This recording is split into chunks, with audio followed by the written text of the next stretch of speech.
NEET paper leak हुआ था, उसकी सुनवाई आज सुप्रीम कोर्ट में हुई थी। तो सुप्रीम कोर्ट ने क्या कहा है, इसको अच्छे से समझना है और किसको फटकार लगाई गई है सुप्रीम कोर्ट के द्वारा, ये सब कुछ आप लोग अच्छे से समझेंगे। क्या क्या कहा गया है, केंद्र सरकार ने इसमें क्या कहा है, और भी कई चीज़ें हैं जो आपको इस वीडियो में पता चलने वाली हैं। बस आप लोग इस वीडियो को पूरा देखें। बच्चों के भविष्य से बंद करें खिलवाड़। नीट मामले में सुप्रीम कोर्ट ने एनटीए को फटकार लगाई गई है। देश की सबसे बड़ी मेडिकल प्रवेश परीक्षा नीट को लेकर बड़ा विवाद खड़ा हो गया है। शुक्रवार को सुप्रीम कोर्ट में सुनवाई के दौरान अदालत ने राष्ट्रीय परीक्षा एजेंसी यानी एनटीए पर गंभीर सवाल उठाए हैं और कहा कि बच्चों और उनके परिवारों के लिए यह पूरा मामला बेहद दर्दनाक और परेशान करने वाला है। कोर्ट ने साफ शब्दों में कहा कि लाखों छात्र सालों तक मेहनत करते हैं, अपना समय, पैसा और भावनाएं इस परीक्षा में लगाते हैं। ऐसे में अगर हर साल परीक्षा की विश्वसनीयता पर सवाल उठेंगे तो यह पूरे सिस्टम पर बड़ा दाग है।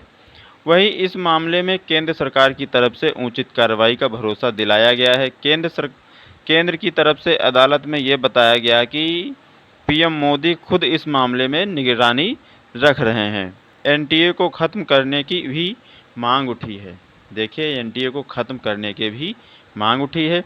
गौरतलब है कि एनटीए को ख़त्म करने को लेकर सुप्रीम कोर्ट में याचिका दायर की गई है। यह याचिका federation of all India medical association यानी फाइमा और यूनाइटेड डॉक्टर्स फ्रंट यानी यूडीएफ की तरफ से दाखिल की गई थी। याचिकाकर्ताओं ने मांग की है कि एनटीए को या तो ख़त्म किया जाए या फिर उसका पूरा ढांचा बदला जाए। याचिका में यह भी कहा गया कि भविष्य में मेडिकल प्रवेश परीक्षाएं कराने के लिए सुप्रीम कोर्ट की निगरानी में एक स्वतंत्र संस्था बनाई जाए ताकि छात्रों का भरोसा दोबारा कायम हो सके। पूरी तरह सुरक्षित व्यवस्था कहाँ है? Supreme court. सुनवाई के दौरान सुप्रीम कोर्ट ने एनटीए और पूर्व इसरो प्रमुख डॉक्टर के राधाकृष्णन से सीधे सवाल पूछा कि आखिर बार बार पेपर लीक और परीक्षा गड़बड़ियां क्यों हो रही हैं। कोर्ट ने कहा है, तो आपने कहा था कि मजबूत और सुरक्षित व्यवस्था बनाई जाएगी, फिर हर बार ऐसी घटनाएं क्यों हो रही हैं। अदालत ने यह भी कहा कि ऐसा लग रहा है जैसे समिति की सिफारिशें नाकाम साबित हो रही हैं या फिर उन्हें सही तरीके से लागू ही नहीं किया गया है। राधाकृष्णन समिति ने क्या कहा है, तो पूर्व इसरो प्रमुख डॉक्टर के राधाकृष्णन भी अदालत में मौजूद थे। उन्होंने कोर्ट को बताया कि 2024 में बनी समिति ने लगभग 35 लंबी अवधि और 60 छोटी अवधि वाली सिफारिशें दी थी। उनके मुताबिक इनमें से ज़्यादातर सुझाव लागू भी कर दिए गए हैं। हालांकि कोर्ट इस जवाब से पूरी तरह संतुष्ट नहीं दिखा और पूछा कि अगर सुधार लागू हो चुके हैं तो फिर गड़बड़ियां कैसे जारी हैं। तो सही सवाल पूछा गया है कि अगर सब कुछ सुधर गया है तो फिर ये गड़बड़ बार बार क्यों हो रहा है। जवाबदेही तय करने की मांग। सुप्रीम कोर्ट ने सुनवाई के दौरान सबसे ज़्यादा जोर जवाबदेही तय करने पर दिया है।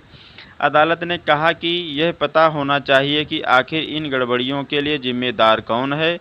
कोर्ट ने कहा, जिम्मेदारी किसी के कंधे पर तय होनी चाहिए। ठीक है, हमें बताइए कि आखिर जवाबदेह व्यक्ति कौन है। यह टिप्पणी इसलिए भी अहम मानी जा रही है क्योंकि अब तक पेपर लीक मामलों में अक्सर सिस्टम की खामी की बात होती रही है, लेकिन व्यक्तिगत जिम्मेदारी तय करने की मांग कम ही उठी थी। जस्टिस नरसिम्हा ने उठाया निगरानी पर सवाल। न्यायमूर्ति पीएस नरसिम्हा ने कहा कि केवल सिफारिशें बना देना काफ़ी नहीं है। असली सवाल यह है कि उनकी निगरानी और लागू करने की प्रक्रिया कितनी मजबूत थी। उन्होंने कहा कि अगर एक उच्च स्तरीय समिति बनने के बाद भी ऐसी घटनाएं हो रही हैं तो या तो सिफारिशों में कमी है या फिर उन्हें ज़मीन पर ठीक से लागू नहीं किया गया है। नीट यूजी 2026 के लिए क्या नए सुरक्षा इंतजाम किए गए हैं? एनटीए की तरफ से कोर्ट को बताया गया कि नीट यूजी 2026 के लिए कई नए सुरक्षा उपाय लागू किए गए हैं ताकि पेपर लीक और नकल जैसी घटनाओं को रोका जा सके। इन उपायों में आधार आधारित जैविक पहचान सत्यापन, चेहरे की पहचान जांच, सभी परीक्षा केंद्रों पर सीसीटीवी निगरानी, कृत्रिम बुद्धिमत्ता आधारित गड़बड़ी पकड़ने वाली तकनीक और मोबाइल संकेत अवरोधक शामिल हैं। इसके अलावा प्रश्न पत्रों के परिवहन और सुरक्षित भंडारण के लिए भी कड़े नियम बनाए गए हैं।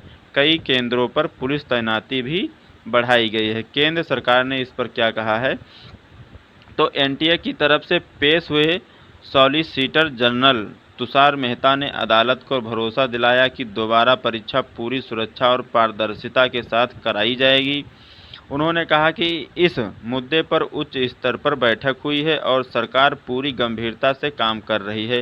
हालांकि उन्होंने ये भी कहा कि सभी सुरक्षा उपाय सार्वजनिक नहीं किए जा सकते क्योंकि ऐसा करने से उनका मकसद कमज़ोर पड़ सकता है।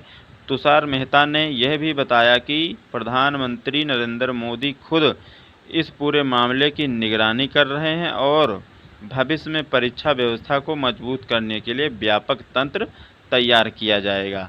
तो ये है पूरा अपडेट, क्या सुप्रीम कोर्ट ने कहा और केंद्र सरकार का क्या मानना है। तो ये सब कुछ जानकारी आप लोग अच्छे से समझ गए होंगे।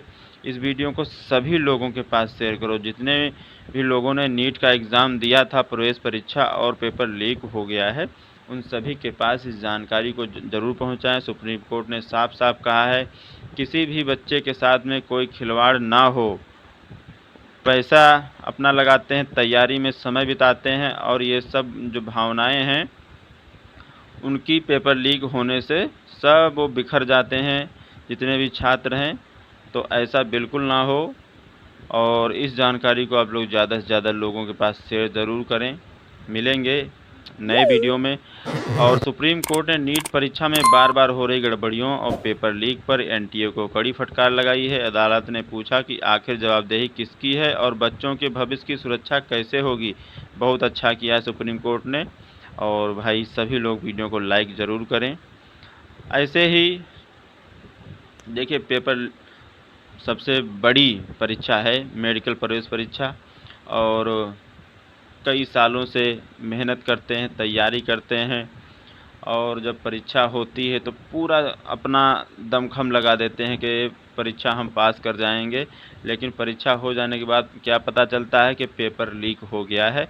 तो जितने भी लोग एग्ज़ाम देते हैं उन लोगों को बहुत ज़्यादा दुख होता है और ये सबसे दुखद बात है कि पेपर लीक होना बच्चों के साथ में खिलवाड़ होता है। तो ऐसा बिल्कुल भी ना हो। ज़्यादा से ज़्यादा सुरक्षा के इंतज़ाम हों ताकि किसी भी तरह का कोई गड़बड़ ना हो सके। और मिलेंगे एक नए वीडियो में नई अपडेट के साथ में। तब तक के लिए दोस्तों, जय हिंद, जय भारत।